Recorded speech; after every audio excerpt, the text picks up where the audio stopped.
موسیٰ علیہ السلام کے بعد دو عظیم نبی داؤد اور سلیمان علیہ السلام تشریف لائے۔ بنی اسرائیل 40 سال تک وادی تیہ میں سرگرداں رہے، یہاں تک کہ ہارون علیہ السلام اور پھر موسیٰ علیہ السلام کی وفات ہو گئی۔ ان کے بعد بنی اسرائیل کی باغ ڈور یوشع بن نون علیہ السلام نے تھام لی۔ آپ یوسف علیہ السلام کی اولاد میں سے تھے۔ آپ نے ہر ممکن حد تک بنی اسرائیل کے معاملات کو درست کیا۔ 40 سال کا عرصہ پورا ہو گیا تو یہ بنی اسرائیل کو لے کر بیت المقدس کی طرف چلے، کیونکہ یہ بات ان کے لیے لکھی جا چکی تھی کہ وہ وہاں سکونت پذیر ہوں گے۔ سورۃ المائدہ آیت 21 میں یہ ذکر موجود ہے۔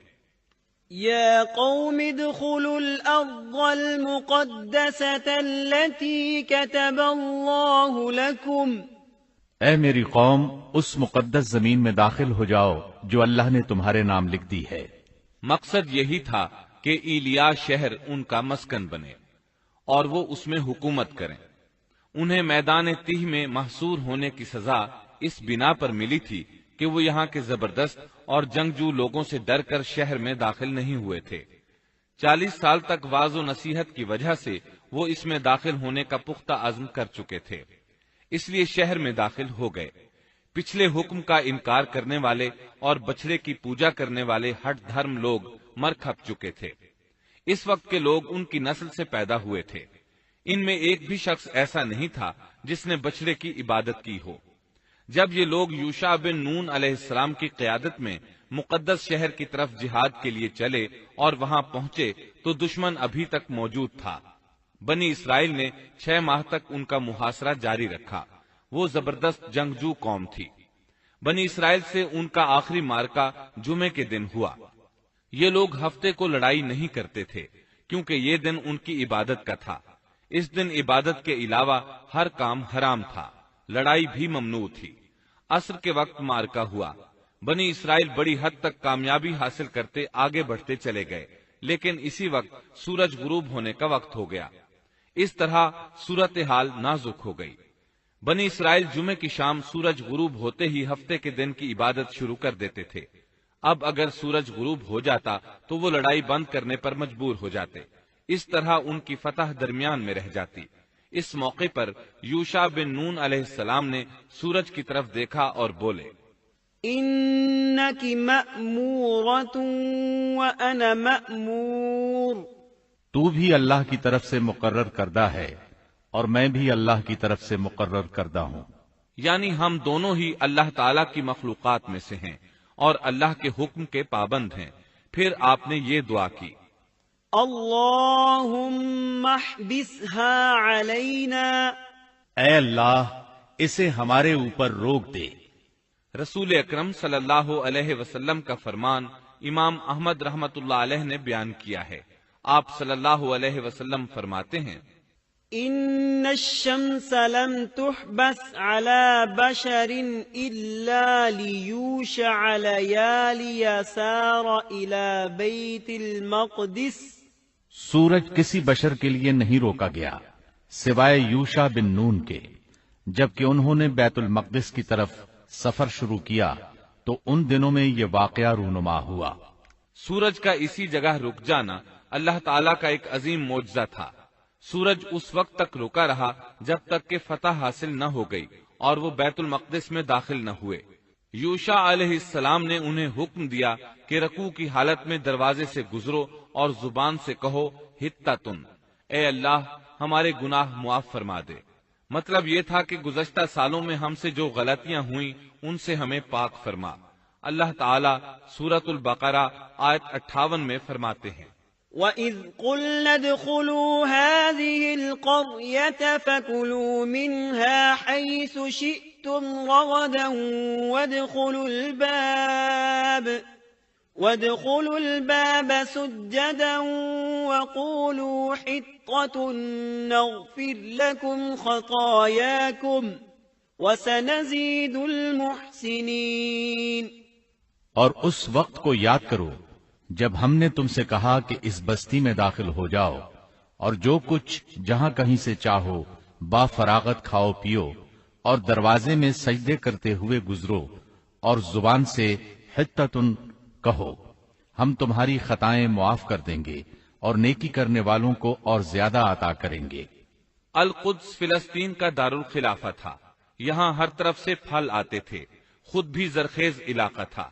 اللہ تعالیٰ نے فرمایا جو جی چاہتا ہے کھاؤ پیو۔ جب اس نئی نسل کو یہ حکم ملا تو اپنے آباء و اجداد کی طرح انہوں نے بھی نافرمانی شروع کر دی۔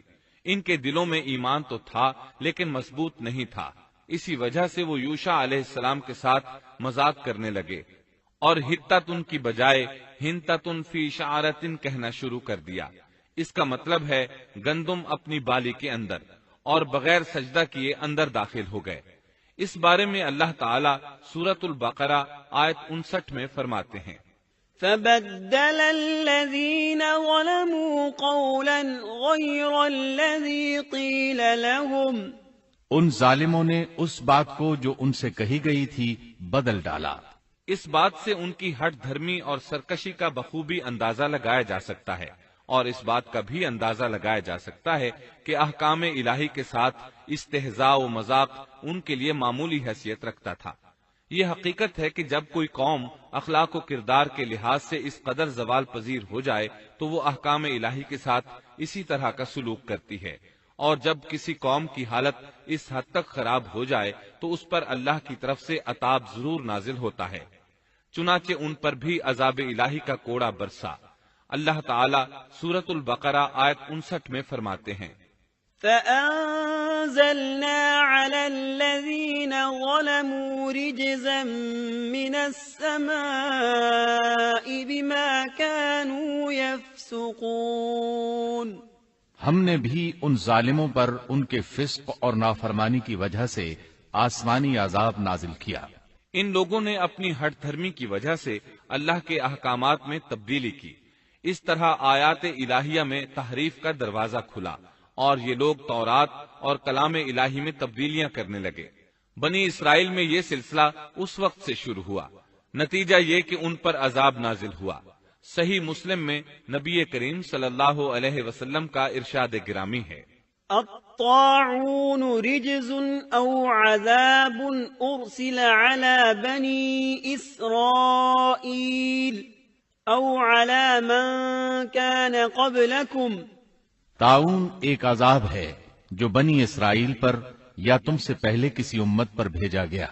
چنانچہ بنی اسرائیل پر عذاب نازل ہو گیا، اس کی وجہ سے ایک ہی دن میں 20,000 افراد لقمہ اجل بن گئے۔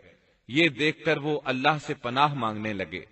کس قدر عجیب لوگ تھے، اللہ کی آیات کو مذاق کا نشانہ بنایا، کلام الہی میں تحریف کی، اس کے نتیجے میں طاعون نے دبوچ لیا تو معافیاں مانگنے لگے۔ بہرحال اس طرح ان کی زندگی فلسطین میں شروع ہوئی۔ ان پر کچھ حاکم حکومت کرتے رہے تاکہ ان کے دنیاوی معاملات سلجھ جائیں۔ انبیاء کرام ان کے دینی معاملات میں تربیت کرتے رہے۔ ان کا دین بادشاہت سے جدا تھا، دین علیحدہ ہو گیا اور حکومت علیحدہ ہو گئی۔ حکومت اور اقتدار یعقوب علیہ السلام کے بیٹے یہودا کی اولاد میں تھا، اور نبوت یعقوب علیہ السلام کے بیٹے لاوا کی اولاد میں تھی۔ انبیاء کرام رشد و ہدایت کا کام کرتے رہے، ان سے مشاورت بھی رہی، لیکن دنیاوی معاملات کی باغ ڈور صرف بادشاہوں کے ہاتھ میں تھی۔ حکومت اور نبوت کی یہ جدائی یوشع علیہ السلام کی وفات کے بعد ہوئی۔ یوشع علیہ السلام جب تک زندہ رہے وہ ان کے بادشاہ بھی رہے اور وہ نبوت سے بھی سرفراز تھے۔ یوشع علیہ السلام کی وفات موسیٰ علیہ السلام کی وفات کے 27 سال بعد ہوئی۔ آپ نے 127 برس کی عمر پائی۔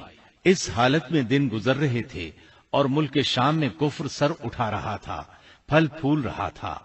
زیادہ زور لبنان کے علاقہ جات میں تھا، وہاں نئے سرے سے بتوں کی پوجا شروع ہو گئی تھی۔ اللہ کی طرف سے ہدایت آ جانے کے بعد وہ پھر سے خباثتوں پر اتر آئے تھے۔ ان حالات میں بعلبک شہر میں بنی اسرائیل کا ایک ایسا گروہ ظاہر ہوا جنہوں نے ایک بت ایجاد کیا، اس کا نام بعل رکھا۔ اسی کے نام پر شہر کا نام بعلبک ہے۔ اللہ تعالیٰ نے ان کی طرف معزز پیغمبر الیاس علیہ السلام کو مبعوث فرمایا۔ آپ کا سلسلہ نسب یوں ہے: الیاس بن یاسین بن فنحاس بن ایزار بن ہارون علیہ السلام۔ اللہ تعالیٰ سورۃ الصافات آیات 123 تا 132 میں ان کا تذکرہ یوں فرماتے ہیں: وَإِنَّ إِلْيَاسَ لَمِنَ الْمُرْسَلِينَ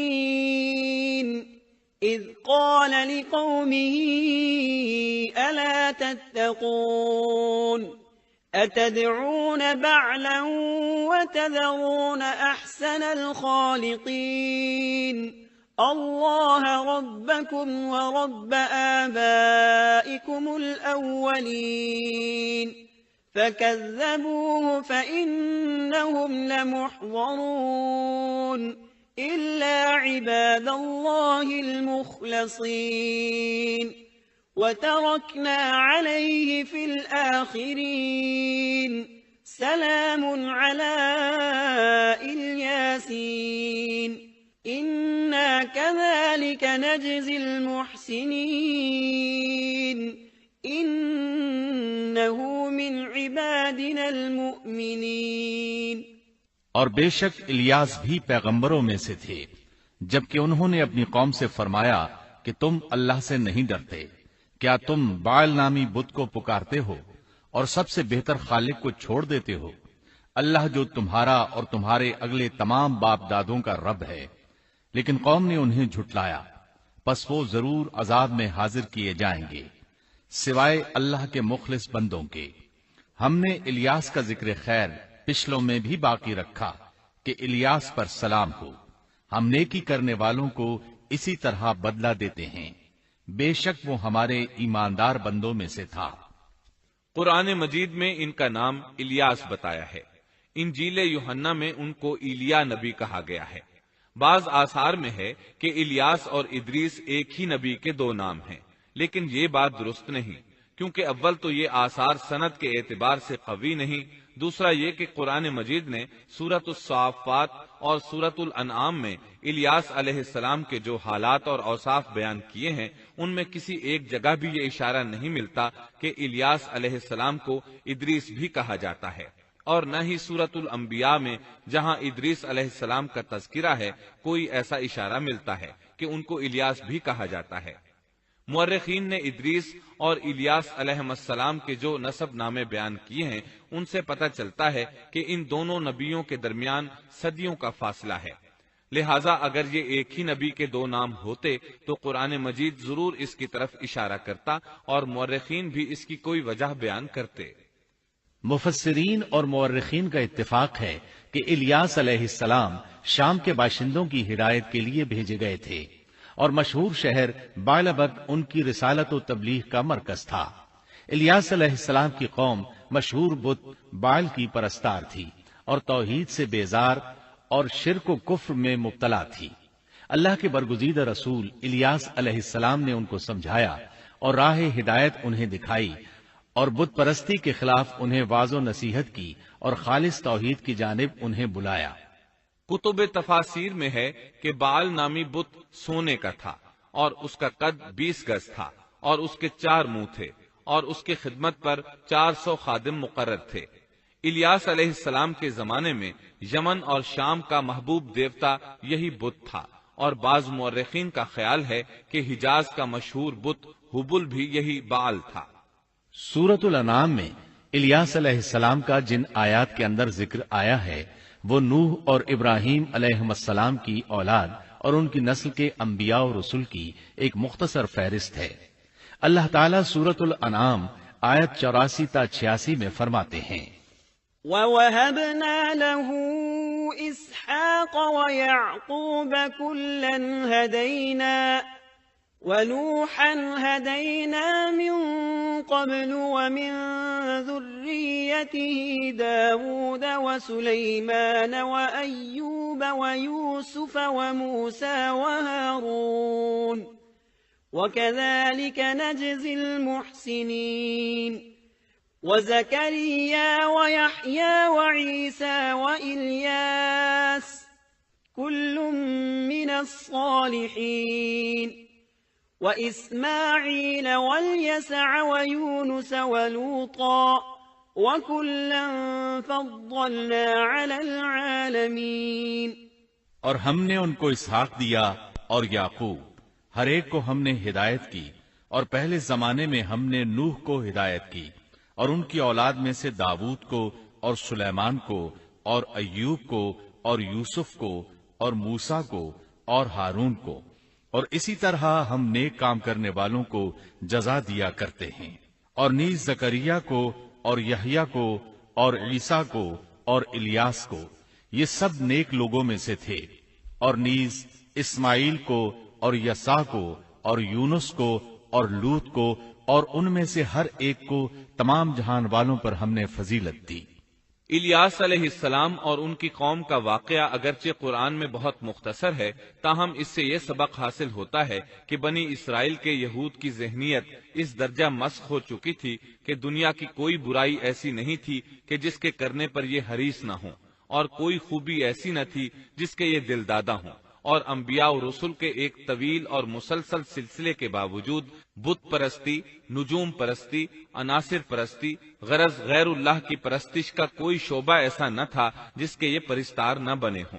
قرآن مجید میں بنی اسرائیل سے متعلقہ واقعات میں جہاں ان کی بدبختی اور کجروی پر روشنی پڑتی ہے، وہاں ہمیں یہ نصیحت و عبرت بھی حاصل ہوتی ہے کہ اب جبکہ انبیاء و رسول کا سلسلہ ختم ہو چکا اور خاتم النبیین کی نبوت اور قرآن مجید کے آخری پیغام نے اس سلسلے کو ختم کر دیا، تو ہمارے لیے ازحد ضروری ہے کہ بنی اسرائیل کی مسخ فطرت اور تباہ ذہنیت کے خلاف احکام الہی کو مضبوطی سے پکڑیں اور ان میں ہیلہ سازی اور ٹیڑھ پن سے کام نہ لیں، ان کی خلاف ورزی کی جرات نہ کریں، اور ہمارا شیوا سپرد و تسلیم ہونا چاہیے، نہ کہ انکار و انحراف۔ اسلام کے یہی اور صرف یہی معنی ہے۔ الیاس علیہ السلام کے بعد یسع علیہ السلام تشریف لائے۔ اللہ تعالیٰ نے ان کا ذکر سورۃ الانعام آیت 86 میں فرمایا ہے، وإسماعيل واليسع ويونس ولوطا وكلا فضلنا على العالمين۔ اور اسماعیل کو اور یسع کو اور یونس کو اور لوط کو اور ان میں سے ہر ایک کو تمام جہان والوں پر ہم نے فضیلت دی۔ اسی طرح سورہ صاد آیت 48 میں فرمایا، واذكر إسماعيل واليسع وذا الكفل وكل من الأخيار۔ اور اسماعیل، یسع اور ذوالکفل کا بھی ذکر کیجئے، یہ سب بہترین لوگ تھے۔ یسع علیہ السلام بعض مورخین کے نزدیک ہارون علیہ السلام کی اولاد میں سے ہیں، اور بعض کے بقول یوسف علیہ السلام کی نسل سے ہیں، اور یہ الیاس علیہ السلام کے چچا زاد بھائی تھے۔ ان کے باپ کا نام عدی تھا، گویا آپ کا پورا نام یسع بن عدی علیہ السلام تھا۔ یسع علیہ السلام کے بارے میں بھی کسی اہل علم نے تفصیل بیان نہیں کی، صرف اتنا مذکور ہے کہ وہ پیغمبروں میں سے تھے۔ اللہ تعالیٰ نے ان کا قصہ ذکر نہیں فرمایا، نہ صحیح احادیث میں ان کے بارے میں کچھ ذکر آیا ہے، بس اسرائیلی روایات ملتی ہیں۔ یسع علیہ السلام الیاس علیہ السلام کے نائب اور خلیفہ تھے۔ چھوٹی عمر ہی سے ان کی رفاقت میں رہنے لگے تھے، اور ان کی وفات کے بعد اللہ تعالیٰ نے بنی اسرائیل کی ہدایت و رہنمائی کے لیے یسع علیہ السلام کو نبوت سے سرفراز فرمایا، اور انہوں نے الیاس علیہ السلام کے طریقے ہی پر بنی اسرائیل کی رہنمائی فرمائی۔ یہ معلوم نہیں ہو سکا کہ انہوں نے کتنی عمر مبارک پائی اور بنی اسرائیل میں کتنے عرصے تک حق تبلیغ ادا کیا۔ یسع علیہ السلام کی وفات کے بعد بنی اسرائیل بدحالی کا شکار ہو گئے، ان پر جابر حکمران مسلط ہو گئے، انہوں نے دین کو دنیا سے جدا کر دیا۔ ان حکمرانوں نے خوب ظلم کیا، بنی اسرائیل میں سے ہونے کے باوجود وہ بہت بڑے فاسق بن کر سامنے آئے، وہ لوگوں کو اپنا غلام بنا کر رکھتے۔ دوسری طرف بنی اسرائیل کئی مارکوں میں شکست سے دوچار ہوئے۔ بنو عمالقہ کے ساتھ ایک مارکے میں تو انہیں نہایت بری طرح شکست ہوئی، اور بنو عمالقہ نے بنی اسرائیل سے وہ تابوت چھین لیا جو کہ لکڑی کا تھا، اور وہ اس سے برکت حاصل کیا کرتے تھے۔ اپنے مارکوں اور لڑائیوں میں وہ اس کو ساتھ لے جایا کرتے تھے۔ جب بنی اسرائیل اس کو دیکھتے تو ان پر سکینت بھی نازل ہوا کرتی تھی۔ اس تابوت میں آل موسیٰ اور آل ہارون کے باقی ماندہ آثار تھے۔ کہا جاتا ہے کہ اسی میں موسیٰ علیہ السلام کے صحیفے اور تورات کی تختیاں تھیں۔ موسیٰ علیہ السلام کا عصا بھی تھا، آپ کے کپڑے بھی محفوظ تھے۔ اسی طرح ہارون علیہ السلام کی کچھ نشانیاں بھی تھیں، بلکہ ایک روایت میں تو یہ بھی ہے کہ اس میں آسمان سے نازل ہونے والا من و سلوہ کا مرتبان بھی تھا جو وہ وادی تیہ میں کھاتے رہے تھے۔ بہرحال یہ صندوق اس مارکے میں ان کے ہاتھوں سے نکل گیا، اس پر بنو عمالقہ نے قبضہ کر لیا۔ اس طرح بنی اسرائیل کا افتراق اور انتشار بڑھتا چلا گیا، یہاں تک کہ بادشاہوں پر بھی اس کے اثرات پڑے اور یہ صندوق انہیں بھی نہ مل سکا، یہاں تک کہ اللہ کے ایک معزز پیغمبر شمویل علیہ السلام ظہور پذیر ہوئے۔ انہیں شمعون بھی کہا جاتا ہے، عربی زبان میں اس کے مترادف لفظ اسماعیل بنتا ہے، اور ان کا نام شمویل اس وقت عربی زبانوں کی کتابوں میں عام ہو چکا ہے۔ شمویل علیہ السلام نے دعوت توحید شروع کی، انہیں حق کی طرف بلانے لگے۔ چونکہ بنی اسرائیل اپنے انتشار اور تفرقے کو ایک عظیم مصیبت سمجھ رہے تھے، وہ ان کی دعوت کو قبول کرنے لگے۔ پھر انہیں یہ احساس ہوا کہ ایک بادشاہ کا ہونا بھی نہایت ضروری ہے تاکہ وہ ان کے دنیاوی معاملات اور سیاسی امور کی باغ ڈور سنبھالے۔ چنانچہ اکٹھے ہو کر شمویل علیہ السلام کے پاس آئے، کہنے لگے، ہم میں سے ایک شخص کو منتخب کر دیجئے جو ہم پر حکومت کرے اور ظالموں سے بدلہ لینے کے لیے جب لڑائی ہو تو وہ ہماری قیادت کرے۔ قرآن کریم میں اس قصے کو بہت وضاحت سے بیان کیا گیا ہے۔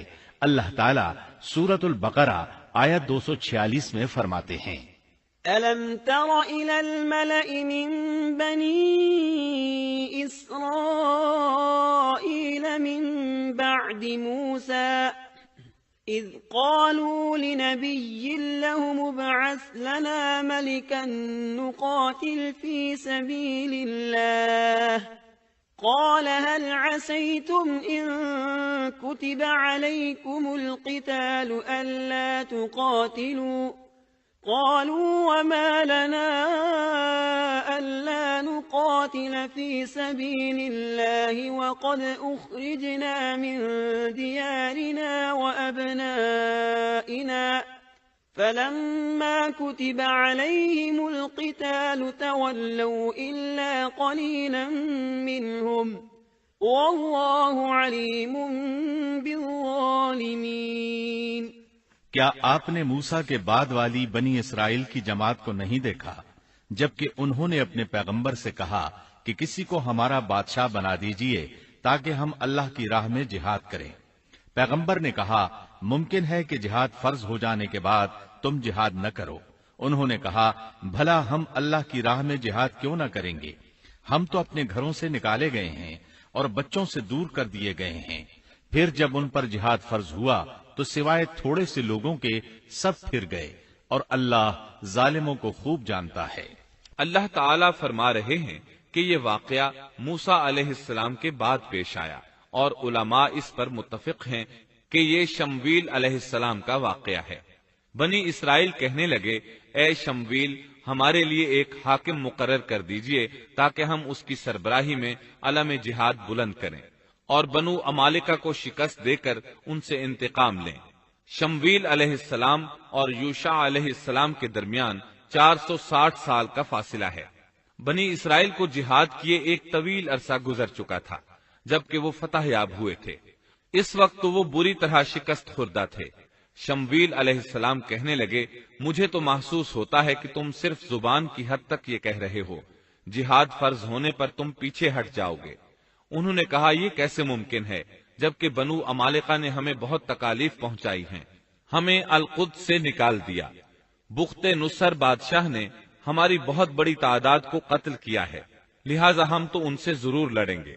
پھر اللہ تعالیٰ نے شمویل علیہ السلام پر وحی نازل کی کہ جہاد فرض ہو چکا ہے۔ جب بنی اسرائیل نے یہ خبر سنی تو سوائے چند ایک کے سب نے جہاد سے منہ موڑ لیا، اور یہ وہی لوگ تھے جو کچھ دیر پہلے پختہ عہد و پیمان کر رہے تھے کہ ہم جہاد کریں گے۔ شمویل علیہ السلام کے ساتھ رہنے والوں کی تعداد 8000 تھی، جبکہ پیچھے ہٹنے والے لاکھوں کی تعداد میں تھے، اس لیے کہ جب بنی اسرائیل مصر سے آئے تھے تو ان کی تعداد 6 لاکھ تھی، اور اس وقت تک تعداد بہت بڑھ چکی تھی۔ اب جو لوگ جہاد کے لیے تیار ہوئے انہوں نے پوچھا کہ ہماری قیادت کون کرے گا؟ شمویل علیہ السلام نے انہی میں سے ایک شخص طالوت کو منتخب کیا۔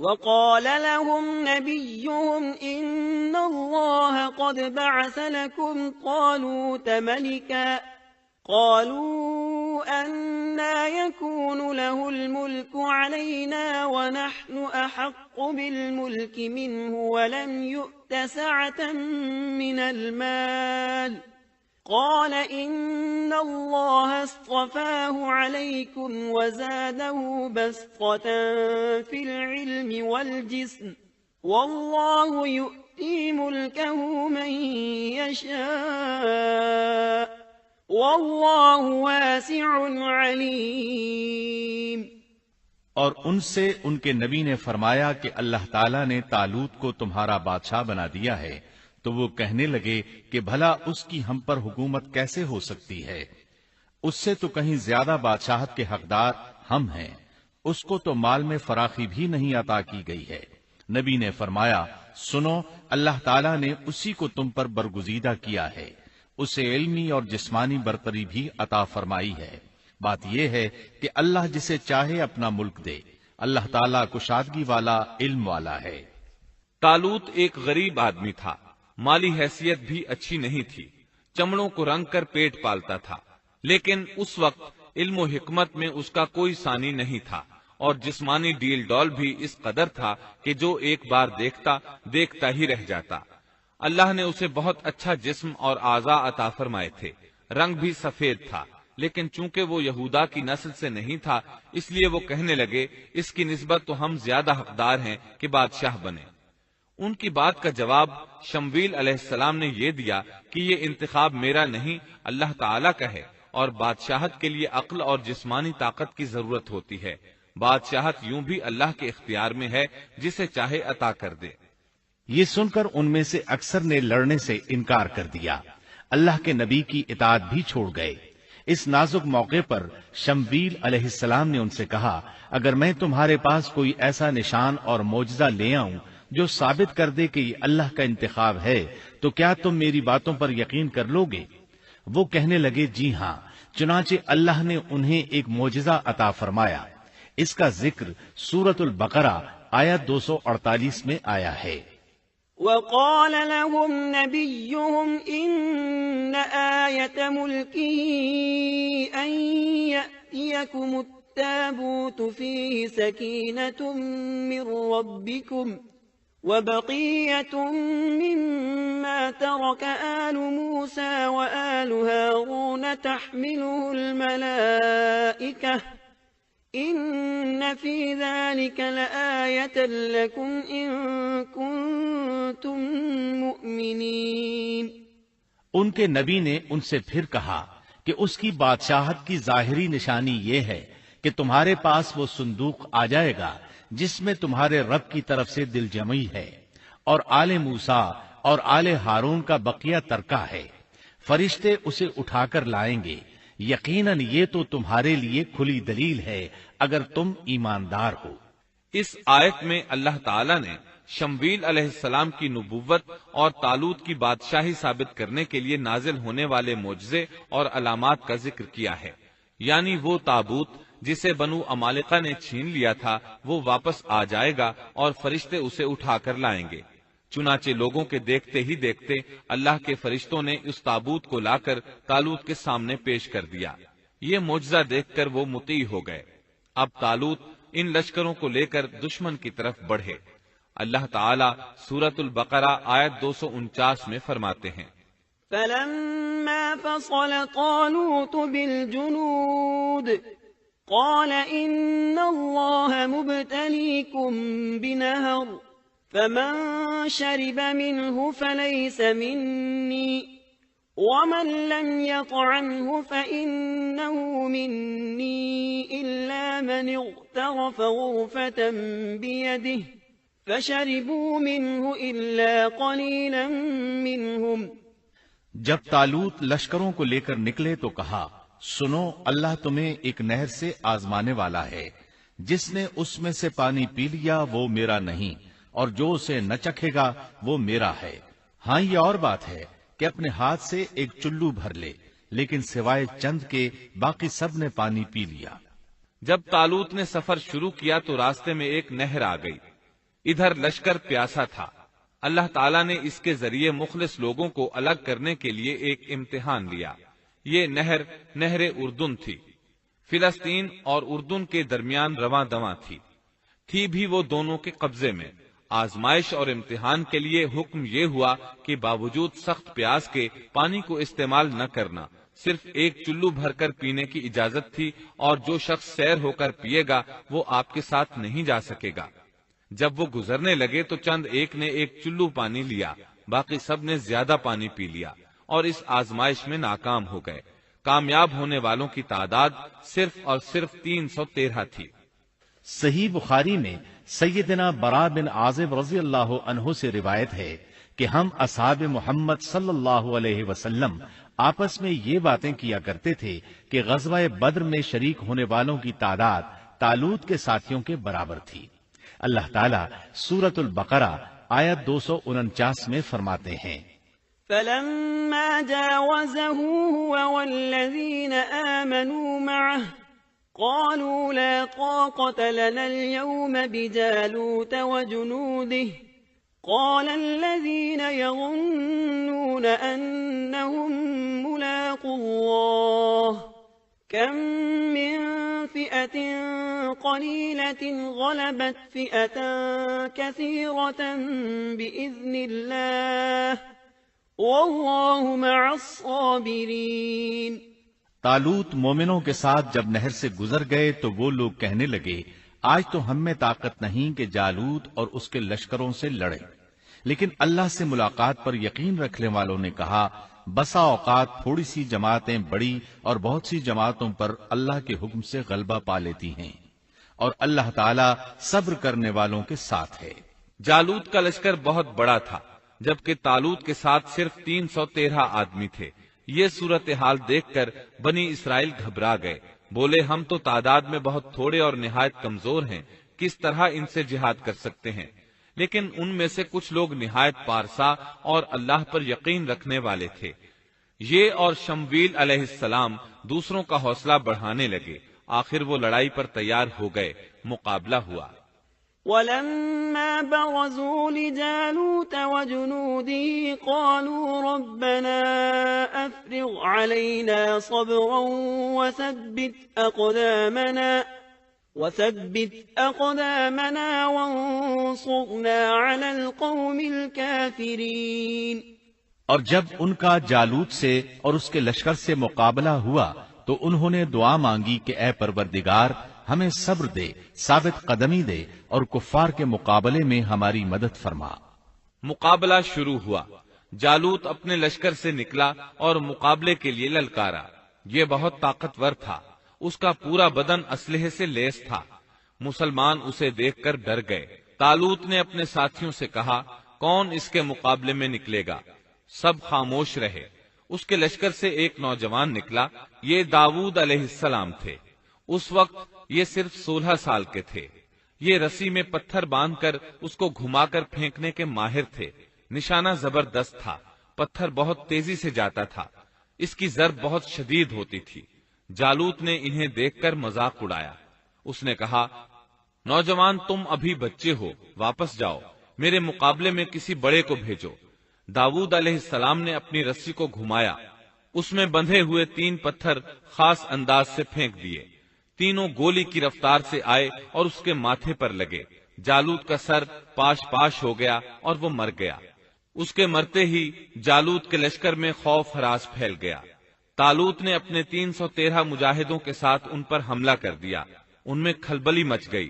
سنبھل نہ سکے، پیٹھ پھیر کر بھاگے. فهزموهم بإذن الله وقتل داود جالوت پس اللہ تعالیٰ کے حکم سے انہوں نے جالوتیوں کو شکست دے دی اور داؤد کے ہاتھوں جالوت قتل ہو گیا۔ یوں اللہ تعالیٰ نے بنی اسرائیل کو دوبارہ غلبہ عطا فرمایا۔ فتح کے بعد طالوت نے داؤد علیہ السلام کو اپنا داماد بنا لیا۔ اس طرح داؤد علیہ السلام طالوت کے بعد بادشاہ بنے۔ اللہ تعالیٰ سورۃ البقرہ آیت 251 میں فرماتے ہیں، وآتاه الله الملك والحكمة وعلمه مما يشاء، اور اللہ تعالیٰ نے اسے بادشاہت اور حکمت عطا فرمائی اور جتنا کچھ چاہا علم بھی عطا فرمایا۔ اس طرح اللہ تعالیٰ نے داؤد علیہ السلام کو بنی اسرائیل کا بادشاہ بنا دیا۔ بادشاہت اور نبوت ان کے پاس جمع ہو گئی، اور ایسا طویل عرصے کے بعد ہوا تھا۔ داؤد علیہ السلام کا سلسلہ نسب یہودا بن یعقوب سے جا ملتا ہے۔ آپ چھوٹے قد کے تھے، آنکھیں نیلی، بال ہلکے اور دل کے صاف شفاف تھے۔ آپ بنی اسرائیل پر حکومت کرنے لگے۔ اللہ تعالیٰ نے ان کی حکومت کو مضبوط کر دیا اور یوں بنی اسرائیل ایک بار پھر یکجا ہو گئے۔ اللہ تعالیٰ نے آپ پر بہت سے معجزات ظاہر فرمائے۔ آپ پر ایک کتاب بھی نازل ہوئی جسے زبور کے نام سے جانا جاتا ہے۔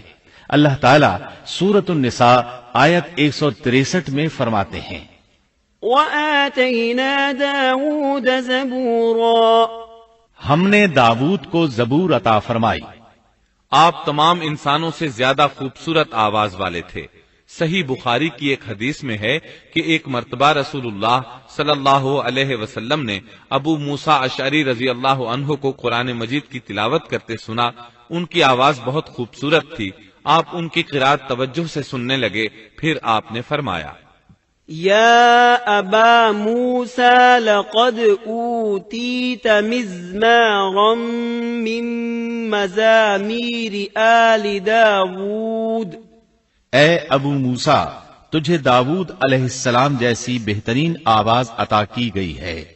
اللہ تعالیٰ نے آپ کی آواز کو بھی ایک معجزہ بنا دیا، اور وہ ایسے کہ جب داؤد علیہ السلام زبور کی تلاوت کرتے تو پہاڑ اس کو سن کر آپ کے ساتھ تسبیح شروع کر دیتے، اور جب پرندے یہ آواز سنتے تو ان کے پاس آ کر اپنی گردنیں جھکا کر بیٹھ جاتے اور تسبیح میں ان کے ساتھ شامل ہو جاتے، اپنی جگہ سے حرکت بھی نہ کرتے۔ اللہ تعالیٰ سورہ سبا آیت 10 میں فرماتے ہیں، یا جبال اوبی معه والطیر، اے پہاڑوں، اس کے ساتھ رغبت سے تسبیح پڑھا کرو، اور پرندوں کو بھی یہی حکم ہے۔ خود داؤد علیہ السلام کے بارے میں اللہ تعالیٰ کا فرمان ہے، واذکر عبدنا داود ذا الأید انه اواب، اور ہمارے بندے داؤد کو یاد کریں جو بڑی قوت والا تھا، یقیناً وہ بہت رجوع کرنے والا تھا۔ اسی طرح اللہ تعالیٰ سورۃ الانبیاء آیت 79 میں فرماتے ہیں، وسخرنا مع داود الجبال يسبحن والطير وكنا فاعلين، اور ہم نے پہاڑ کو داؤد کے تابع کر دیا جو تسبیح کرتے تھے، اور پرندوں کو بھی، اور ہم ہی یہ سب کچھ کرنے والے تھے۔ اسی طرح سورہ سعد آیت 18 اور 19 میں اللہ تعالیٰ فرماتے ہیں، إنا سخرنا الجبال معه يسبحن بالعشي والإشراق والطير محشورة كل له أواب، یقیناً ہم نے پہاڑوں کو اس کے تابع کر رکھا تھا کہ اس کے ساتھ شام کو اور صبح کو تسبیح خوانی کریں، اور پرندے بھی سب کے سب ان کے تابع رہتے تھے۔ یہ داؤد علیہ السلام کے معجزات تھے۔ اللہ تعالیٰ نے اور بھی کئی معجزات سے انہیں نوازا تھا۔ اللہ نے آپ کے لیے لوہے کو نرم فرما دیا تھا۔ آپ لوہے سے اس طرح چیزیں بنا لیتے تھے جس طرح لوگ گارے اور مٹی سے بنا لیتے ہیں۔ آپ لوہے سے زرہیں بناتے تھے۔ نوح علیہ السلام سے پہلے بھی زرہیں ہوتی تھیں، لیکن وہ تختیوں کی مانند ہوتی تھیں۔ ان کو سینے اور کمر کی طرف لٹکا لیا جاتا تھا، لیکن ان کا بوجھ بہت ہوتا تھا۔ آپ نے لوہے کی کڑیاں اور دائرے بنا کر ان کو خاص انداز میں جوڑ جوڑ کر زرہیں تیار کیں۔ یہ بہت ہلکا لباس تھا، اور پورے جسم کو دشمن کے وار سے محفوظ رکھتا تھا۔ اللہ تعالیٰ سورہ سبا آیت 10 اور 11 میں فرماتے ہیں، وَأَلَنَّا لَهُ الْحَدِيدَ أَنِ اعْمَلْ سَابِغَاتٍ وَقَدِّرْ فِي السَّرْدِ وَاعْمَلُوا صَالِحًا إِنِّي بِمَا تَعْمَلُونَ بَصِيرٌ۔ اور ہم نے اس کے لیے لوہا نرم کر دیا کہ تو پوری پوری زرہیں بنا اور جوڑوں میں اندازہ رکھ، تم سب نیک کام کیا کرو، یقین مانو کہ میں تمہارے اعمال دیکھ رہا ہوں۔ ان آیات میں اللہ تعالیٰ فرماتے ہیں کہ داؤد علیہ السلام کو ہم نے حکم دیا کہ زرہیں لوگوں کے لیے نہایت موزوں ہونی چاہیے، ان کی کڑیوں کو بڑے مناسب انداز میں جوڑنا، نہ اس قدر موٹی ہوں کہ ان کا وزن بڑھ جائے، نہ اس قدر پتلی کہ جلد کٹ جائیں اور اپنا مقصد پورا نہ کر سکیں۔ اسی طرح اللہ تعالیٰ سورۃ الانبیاء آیت 80 میں فرماتے ہیں، وَعَلَّمْنَاهُ صَنْعَةَ لَبُوسٍ لَكُمْ لِتُحْصِنَكُمْ مِنْ بَأْسِكُمْ فَهَلْ أَنْتُمْ شَاكِرُونَ۔ اور ہم نے اسے تمہارے لیے لباس بنانے کی کاریگری سکھائی تاکہ لڑائی کے ضرر سے تمہارا بچاؤ ہو سکے، کیا اب تم شکر گزار بنو گے؟ بہرحال اس صنعت کے موجد داؤد علیہ السلام ہیں۔ اللہ تعالیٰ نے آپ کی حکومت کو خوب مضبوط کیا، آپ کو زبردست فضائل اور معجزات سے مالا مال کیا۔ اللہ تعالیٰ سورۃ صاد آیت 20 میں فرماتے ہیں، وَشَدَدْنَا مُلْكَهُ وَآتَيْنَاهُ الْحِكْمَةَ وَفَصْلَ الْخِطَابِ۔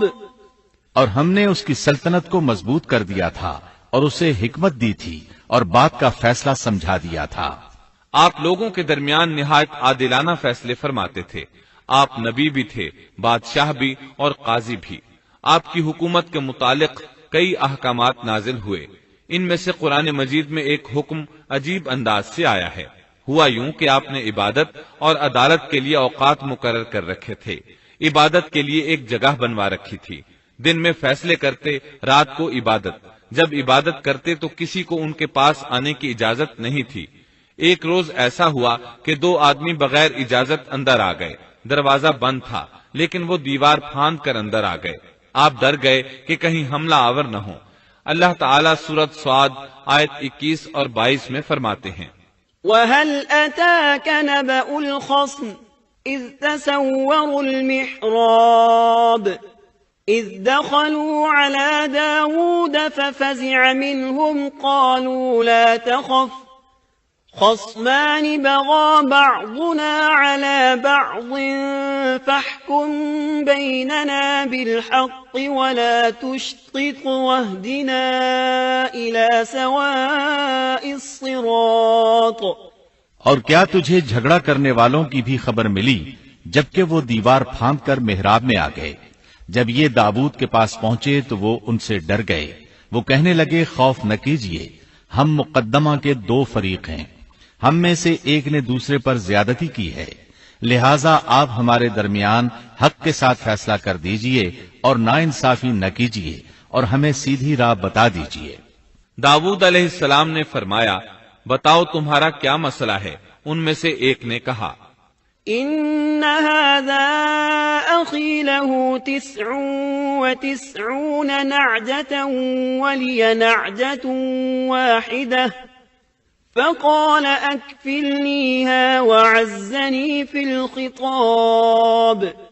یہ میرا بھائی ہے، اس کے پاس 99 دمبیاں ہیں اور میرے پاس ایک ہی دمبی ہے، لیکن یہ مجھ سے کہہ رہا ہے کہ اپنی یہ ایک بھی مجھے دے دے اور مجھ پر بات میں بڑی سختی برتتا ہے۔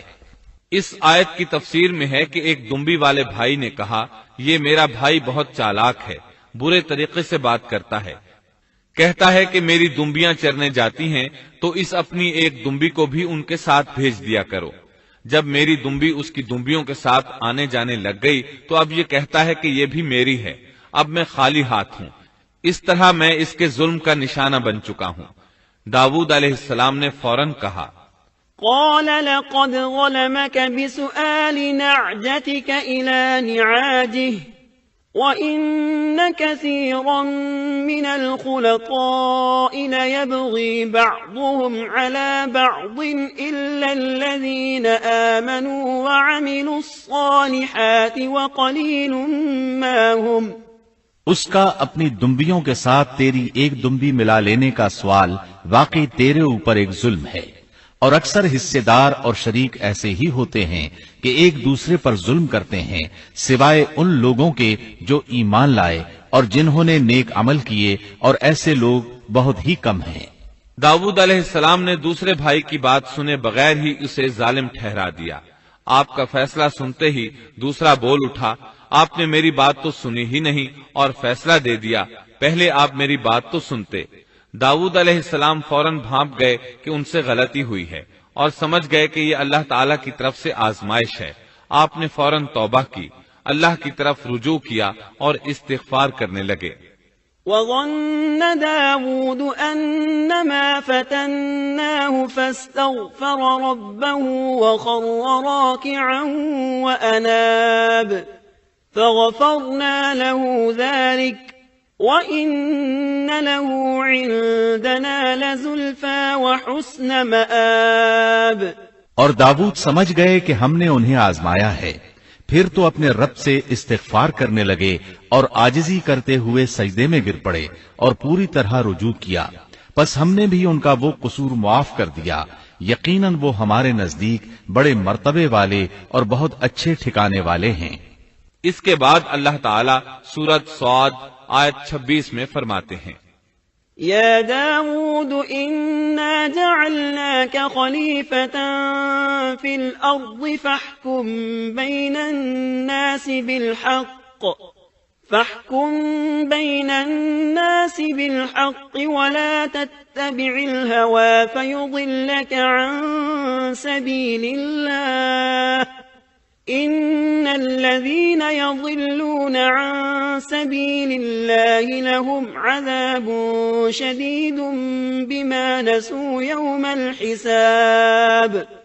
اے داؤد، ہم نے تمہیں زمین میں خلیفہ بنا دیا، تم لوگوں کے درمیان حق کے ساتھ فیصلہ کیا کرو اور اپنی نفسانی خواہش کی پیروی نہ کرو، ورنہ وہ تمہیں اللہ کی راہ سے بھٹکا دے گی۔ یقیناً جو لوگ اللہ کی راہ سے بھٹک جاتے ہیں ان کے لیے سخت عذاب ہے، اس لیے کہ انہوں نے حساب کے دن کو بھلا دیا ہے۔ اس طرح داؤد علیہ السلام اللہ تعالیٰ کے اس فرمان کے مطابق فیصلے کرنے لگے۔ اللہ کے ہاں ان کا احترام اور اکرام اور بڑھ گیا۔ آپ کثرت سے روزے رکھتے اور خوب عبادت کرتے۔ آپ اس وقت تمام انسانوں سے بڑھ کر اللہ کی عبادت کرنے والے تھے۔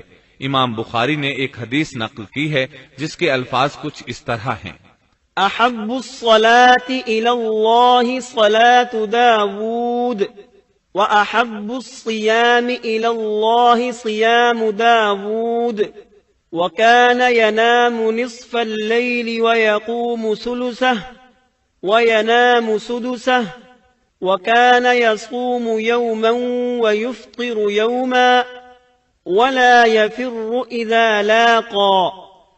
اللہ تعالیٰ کے نزدیک سب سے محبوب نماز داؤد علیہ السلام کی نماز ہے، اور اللہ تعالیٰ کی طرف سب سے محبوب روزہ داؤد علیہ السلام کا روزہ ہے۔ وہ رات کا آدھا حصہ نیند فرماتے، اس کے بعد تہائی رات قیام کرتے اور رات کے چھٹے حصے میں سو جاتے تھے۔ ایک دن روزہ رکھتے اور ایک دن روزہ چھوڑ دیتے تھے۔ لڑائی میں جب دشمن سے مقابلہ ہوتا تو بھاگتے نہیں تھے۔ اس حدیث میں نفل نماز یعنی نماز تہجد اور نفلی روزے کا ذکر ہوا ہے۔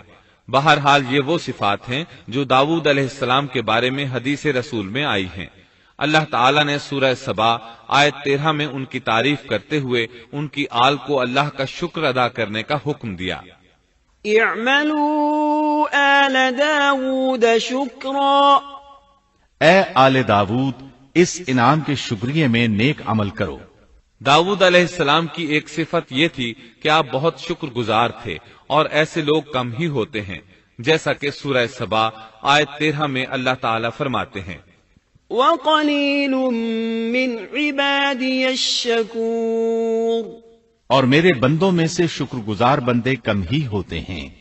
داؤد علیہ السلام میں جیسے دیگر بہت سی خوبیاں تھیں، وہاں ایک بہت عظیم خوبی یہ بھی تھی کہ وہ ایک بادشاہ ہونے کے باوجود ایک درہم بھی سلطنت کے بیت المال سے نہیں لیتے تھے، اپنا اور اپنے اہل و عیال کا بوجھ خود اٹھاتے تھے اور اپنی محنت اور ہاتھ کی کمائی سے حلال روزی حاصل کر کے اپنے اہل و عیال کو کھلاتے تھے۔ داؤد علیہ السلام کی اس عظیم صفت کو نبی کریم صلی اللہ علیہ وسلم نے یوں بیان کیا ہے، صحیح بخاری میں ہے، ما أكل طعاما قط خيرا من أن يأكل من عمل يده وإن نبي الله داود عليه السلام كان يأكل من عمل يده۔ کسی انسان نے اس شخص سے بہتر روزی نہیں کھائی جو خود اپنے ہاتھ سے کما کر کھاتا ہے۔ اللہ کے نبی داؤد علیہ السلام بھی اپنے ہاتھ سے کام کر کے روزی کھایا کرتے تھے۔ بعض مفسرین بیان کرتے ہیں کہ داؤد علیہ السلام دعا مانگا کرتے تھے کہ اے میرے اللہ، کوئی ایسی صورت پیدا کر دے کہ میرے لیے ہاتھ کی کمائی آسان ہو جائے، کیونکہ میں بیت المال پر اپنا بوجھ نہیں ڈالنا چاہتا۔ تو اللہ تعالیٰ نے آپ کی اس خواہش کو اس فضیلت کے ساتھ قبول فرمایا کہ ان کے ہاتھ میں لوہے کو موم کی طرح نرم کر دیا، جس سے وہ زرہیں بناتے اور انہیں فروخت کر کے اپنے اہل و عیال کی کفالت کرتے۔ داؤد علیہ السلام نے کتنی عمر مبارک پائی، اس میں اختلاف ہے، چنانچہ اس کے متعلق مورخین کے اقوال کے علاوہ کوئی مستند بات نہیں ملتی۔ عبداللہ بن عباس رضی اللہ عنہما فرماتے ہیں کہ داؤد علیہ السلام کی وفات ہفتے کے دن اچانک ہوئی۔ وہ ہفتے کے دن مقررہ عبادت میں مشغول تھے اور پرندے قطارے باندھے ان پر سایہ فگن تھے کہ اچانک اس حالت میں ان کا انتقال ہو گیا۔ اس کے بعد آپ کے فرزند ارجمند نے امور سلطنت کو سنبھال لیا۔